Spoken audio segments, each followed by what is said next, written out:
এক সপ্তাহ পরই পাকিস্তানের বিপক্ষে ওয়ানডে সিরিজ বছরটা সাফল্য দিয়ে শুরুর আশা টাইগারদের।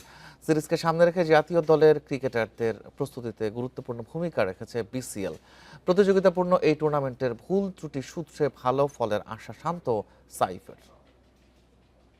পুরস্কার তুলে দিবেন জনাব ফারুক আহমেদ। বিসিএল এর প্রতিদ্বন্দ্বিতাপূর্ণ ম্যাচগুলো জাতীয় দলের খেলোয়াড়দের আত্মবিশ্বাস ও ফিটনেস বাড়িয়েছে। স্পোর্টিং উইকেট, চ্যালেঞ্জিং ব্যাটিং পরিস্থিতি এবং নিয়মিত ম্যাচ খেলার সুযোগ সব মিলিয়ে ওয়ানডে সিরিজে প্রত্যাশিত সাফল্যের জন্য প্রস্তুতি সম্পূর্ণ। টানা টি-20 সিরিজ খেলার পরও খেলোয়াড়রা ওয়ানডে রিদমে ফেরার সুযোগ পেয়েছেন।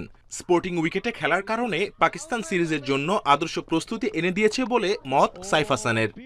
অনেকদিন পর ওয়ানডে ম্যাচে নামতেছি ইনশাল্লাহ, বাট আমার মনে হয় যে 4টা ম্যাচ আমরা খেলছি এটা আমাদের জন্য অনেক হেল্প করবে অবশ্যই, কারণ ওয়ানডে ম্যাচ আর টি-20 ম্যাচ দুইটারই ডিফারেন্ট প্যাটার্ন থাকে। স্পোর্টিং উইকেট ছিল, বলার যদি ভালো জায়গায় বল করে হেল্প পাবে, ব্যাটসম্যানরা যদি ভুল না করে কিছু হবে না। সো আমার মনে হয় স্পোর্টিং উইকেট ছিল, খুব ভালো ছিল যেহেতু আমাদের সিরিজ এইখানে।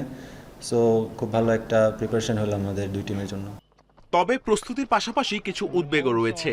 বিসিএল এ ব্যাটিং ইউনিট পুরো 50 ওভার ব্যাট করতে পারেনি। শেষ 1-1.5 বছর ধরে বেশি টি-20 খেলায় স্ট্রাইক রেটের মানসিকতা এখনো কাজ করছে ব্যাটারদের মধ্যে।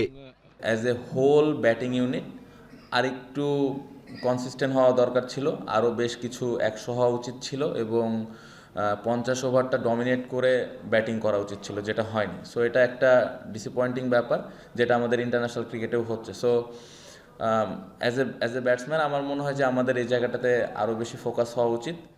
11ই মার্চ মিরপুরে সিরিজের প্রথম ওয়ানডে, একই ভেন্যুতে পরের 2 ম্যাচ 13 ও 15 মার্চ। সামনে 22টি ওয়ানডে ম্যাচের ব্যস্ত ক্যালেন্ডার, যার শুরুটা জয় দিয়েই করতে চায় বাংলাদেশ। Kamrul Hasnat, Independent news.